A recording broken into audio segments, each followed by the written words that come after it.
Olá, pessoal. Hoje a gente está aqui na Arcesp. Eu estou com o Hélio Castro, que é presidente da agência reguladora, e ele vai contar um pouquinho para a gente o que é a Arcesp, né?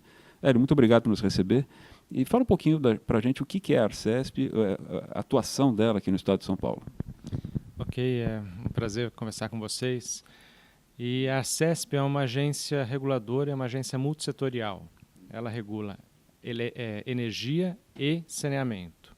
A parte de energia, a gente regula a elétrica, por meio de um convênio com a ANEEL, e gás. Por que essa história do convênio? É uma questão de titularidade, de poder concedente. Então, o poder concedente na questão de energia elétrica é a União. Então, quem define a regulamentação toda é a ANEEL. E aí, como a ANEEL precisa de braços para fazer processos de fiscalização, processos sancionatórios, ela delega para as agências regionais ou estaduais, no caso da Arcesp, essas atividades. Então, a gente tem uma interação muito próxima com a ANEEL. Então, por meio do convênio, a gente faz essa fiscalização e eventualmente, uma regulação. No caso do gás, a titularidade, o poder concedente é o Estado. Então, o Estado delegou para a Arcesp, a agência reguladora, tanto a contratualização das 3 concessionárias que atuam no estado de São Paulo, quanto a regulação e fiscalização. Isso para o estado todo. Para o estado todo. Então, todos os 540 municípios, se eu não me engano, que tem no estado, são fiscalizados e regulados aqui pela Arcesp, com 3 prestadores de serviço: a Naturgy, a GBD e a Comgás.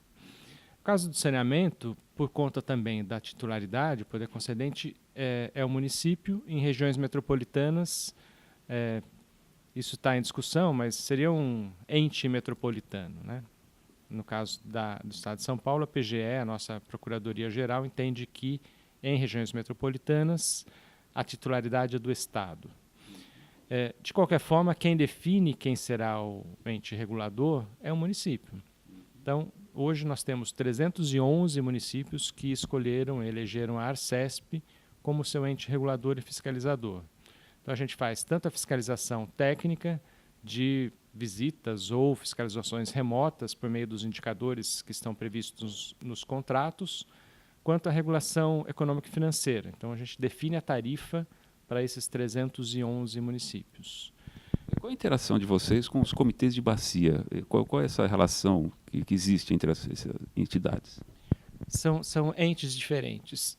Se você pegar a Lei de Saneamento 11.445, em seu artigo 4º, ela diz que recursos hídricos não fazem parte do saneamento.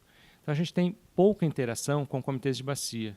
Então, os comitês de bacia, eles estão voltados à 9433, a Lei de Recursos Hídricos, vinculados aí a um ente maior, que é a ANA. Então, a ANA organiza esses comitês de bacia por meio também das entidades estaduais, no caso de São Paulo é o DAER, Departamento de Água e Energia Elétrica, que faz a constituição dos comitês de bacia. No caso de São Paulo, nós temos 22 comitês já instituídos, alguns deles também com cobrança pelos recursos hídricos, mas isso é definido no âmbito dos recursos hídricos e não do saneamento. São coisas distintas, tratadas de formas distintas. Hoje nós estamos aqui até porque está havendo uma reunião, né? Quer dizer, está havendo mudanças, né, com relação à atuação da ANA, né? Qual é a sua opinião sobre isso, sobre essa Agência Nacional de Águas e a agência reguladora? Então, existe uma medida provisória, a medida 868, que acabou de ser lido o relatório e ela deve ter uma definição aí em meados de maio ou no começo de junho. E justamente é isso que a gente está fazendo uma reunião hoje com a ANA e os procuradores do Estado de São Paulo para a gente entender exatamente qual que é o papel de cada um dentro dessa nova forma de regulação. A gente vê com bons olhos uma padronização de procedimentos, porque uma vez que quem define a sua agência é o município, no limite a gente poderia ter 5.000 agências diferentes, 5.500 agências diferentes no Brasil. A gente vê que na prática não é isso que acontece. Por exemplo, aqui no estado de São Paulo são 311 municípios que elegeram uma agência reguladora. Então a ideia é você ter agências regionalizadas.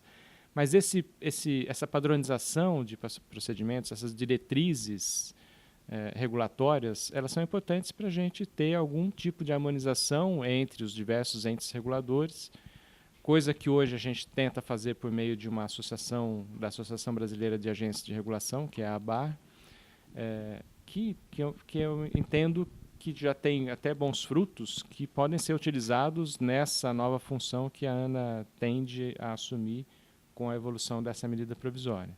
Então, resumindo, assim, é uma coisa que a gente vê com bons olhos, é importante ter esse tipo de padronização, mas é importante deixar claro também quais são os limites de cada um, até onde vai o limite da ANA nessa questão de diretrizes com relação ao marco regulatório, e até onde isso pode ou não ferir a autonomia das agências com relação a aspectos regulatórios e de fiscalização.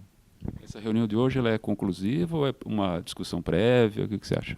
Não, uma regulação é uma discussão para tentar esclarecer cada um desses papéis. Isso é muito novo ainda no Brasil, nessa regulação de saneamento.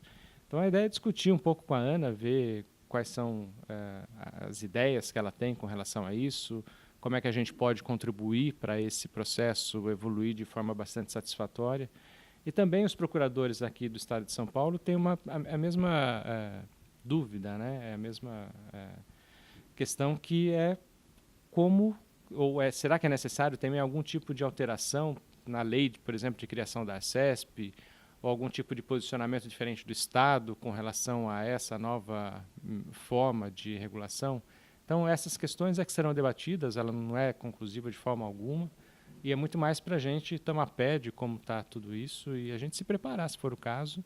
E a ideia também é sempre contribuir. Nossos técnicos já tiveram reunião com a ANA também, dizendo como que a gente faz a regulação e como é que vai ser essa interação entre esses entes todos aí de regulação do setor de saneamento, que realmente carece de uma padronização nesse aspecto regulatório. Legal, pessoal, convido vocês a conhecer melhor, né, essa agência reguladora. O pessoal aqui está sempre disponível. Hélio, muito obrigado por nos receber. Muito obrigado, foi um prazer. Estamos à disposição e é sempre oportuno conversar sobre isso nesse setor tão carente tanto de tecnologia quanto de regulação, e a ideia é a gente contribuir para que isso evolua cada vez mais. Obrigado.